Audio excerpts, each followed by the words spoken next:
Sunday to go up to World Environment Day. It felt wrong to miss either of those things because our name is Holy Trinity, so we should at least explore and celebrate the Trinity on Trinity Sunday. And if you've been coming for the last few months, you'll be aware that we are also now an eco church, we've got an eco group up and running. We've been meeting for a few times to try and work out different ways in which we can take better care of our environment. So both of those things seem like good things to try and tackle today.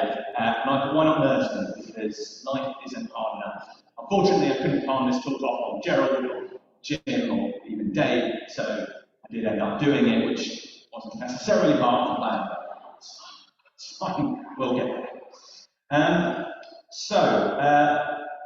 We're going to hear in a moment just how those verses in Genesis and John kind of mix together and how they do talk about both the Trinity and our environment and encourage us to take better care of it. And I began to wonder this week whether actually these things might go rather well together. Because as we'll see within the Trinity, there are three persons of God, and they act, work, and live in complete and perfect harmony with each other.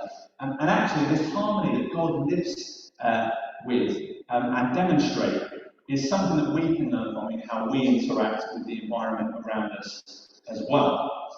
However, if we're going to learn from the Trinity, we should probably understand more about the Trinity itself first. And rather than me bumble around and try and come up with another analogy besides the water, the ice, and steam one, I thought I'd let some people far more knowledgeable than I help us out. So we're going to turn our attention to the screens for a few minutes as we learn a little bit more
So they go at quite a pace in that video. There's some really rich, some really good stuff in there. And so that's made by the Bible Project. If you want to go back and have another look at some point, I really recommend their videos. They've done overviews of all the different books of the Bible and various different themes as well. Obviously the Trinity and many, many other things. And so I really recommend them if you want something to just help you understand anything that you're struggling with to do with Bible. But aside from promoting the work of the Bible Project, I promise I don't get any royalties from that, back to what they were saying about what Christians believe about the Trinity.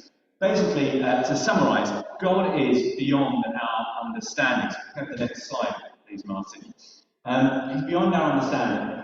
However, biblical writers for centuries use different words and different attributes to try and help people to understand more about God. But aside from these descriptive attributes, we also see the three persons of the Trinity come to the fore at different points throughout the Bible. The first is the Father, and then in the New Testament, the Son enters centre stage, and finally, the Son promises to send the Spirit who arrives on the day of Pentecost, and again takes centre stage at that point.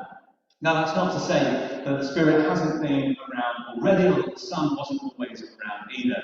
These are just moments when they step into the limelight, so to speak. And we see something of this in our readings for today as well. As the video said, in Genesis, we read that in the beginning, God created. And we also read that the Spirit was hovering over the waters. Both God the Father and God the Spirit were present in creation. And then in John chapter 1, we heard, in the beginning was the Word, and the Word was with God, and the Word was God. He was with God in the beginning. Through him all things were made. Without him nothing was made that has been made. In him was life, and that life was the light of all mankind. Now, I once heard someone encourage people, if they were struggling to understand that, to replace the word word for Jesus, because that's what John is talking about. So in the beginning was Jesus, and Jesus was with God, and Jesus was God. He was with God in the beginning. Through him all things were made. Jesus was there as well, Father, Son, and Holy Spirit, right at the beginning of creation. The Trinity were there, working in perfect harmony with one another and within one another. And I just love how the Bible Project guys kind of finished that video by talking about how actually the point of Christianity, the point of our faith as Christians, isn't to understand the nature of God. We're not going to be able to fully do that this side of eternity. They say the point is to know and be known so that we can participate in this love. Can I have the next slide, please, Martin? The point is to know and be known so that we can participate in this love. Now, those of you who've been with us for a little while will know that this resonates with me a lot. I'm a doer, I like to do things, I like to be active, I'm not great at the stillness and the sitting and the kind of being. That's not my strength. As someone with ADHD, I like to be active and running around, otherwise I fear my head might explode. But I do understand that it is important, the sitting, the being, the quietness. However, that's not something that we have to do all of the time. But we are called as Christians to be active as well. We have to have a balance in that. We're called to participate. Jesus gave his followers the Great Commission in Matthew 28 before he went up to heaven. And Paul urges those who read his letters, who are part of his churches, to serve one another just as Christ served.